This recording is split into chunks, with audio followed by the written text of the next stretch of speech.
கூலி படம் குறித்து சமூக வலைத்தளங்களில் ஏகப்பட்ட மீம்ஸ்கள் பலம் வந்து கொண்டு இருக்கு. அதன் வசூலை பாதிக்க வழிவகை செய்ய ஆரம்பிச்சிருக்கு. இதை பார்க்கும்போது தக் லைஃப் படத்திற்கு நடந்தது தான் நினைவுக்கு வருது. அதாவது சூப்பர் ஸ்டார் ரஜினிகாந்த் நடித்த கூலி படத்தோட டிக்கெட் முன்பதிவு மூலம் 100 கோடிக்கு மேலே வசூலானது. இதனை அடுத்து கூலி படம் வெறும் 3 நாட்களில் உலகளவில் 300 கோடி வசூல் செஞ்சது. மேலும் இந்திய அளவில் 4 நாட்களில் 193 கோடி வசூல் செஞ்சிருக்கு. விரைவிலே இந்தியாவில் மட்டும் 200 கோடியை தாண்டும் என்று எதிர்பார்க்கப்படுது. இந்நிலையில் கூலி படம் வசூலில் மேலும் பல சாதனைகள் செய்ய தடையாகி கொண்டிருக்கிறது சமூக வலைத்தளங்களில் வந்து கொண்டிருக்கும் நெகட்டிவ் விமர்சனங்கள், மீம்ஸ்கள். கூலி பிளாக்பஸ்டர் என்கின்ற ஹேஷ்டேக் எக்ஸ் தளத்தில் தேசிய அளவில் ட்ரெண்ட் ஆகும். அதே நேரத்தில் கூலி டிசாஸ்டர் என்கின்ற ஹேஷ்டேக்கும் ட்ரெண்ட் ஆகி கொண்டிருக்கு. கூலி படம் லாபம்தான், ஆனாலும் படத்தால் சன் பிக்சர்ஸ் நிறுவனத்திற்கு நஷ்டம் என சமூக வலைத்தளங்களில் பேசி கொண்டிருக்காங்க. மேலும் ஸ்ருதிஹாசனுடைய சேசிங் காட்சியை பங்கம் செய்கிறாங்க.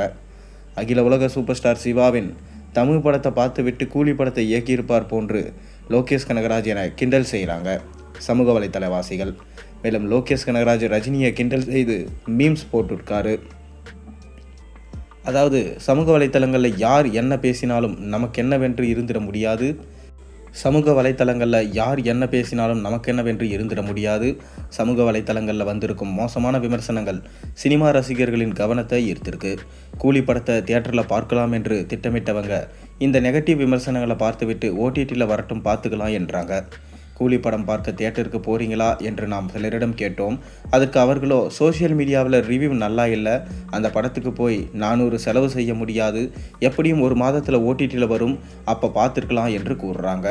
சமூக வலைத்தளங்களில் வேண்டுமென்றே கூட ரஜினியின் படத்தை மட்டம் தட்டி பேசலாம் அல்லவா, அதை நம்பி தியேட்டருக்கு போக மாட்டேன் என்று சொல்வது நியாயம் இல்லையே என்று கேட்டதற்கு எல்லாம் நியாயம்தான்.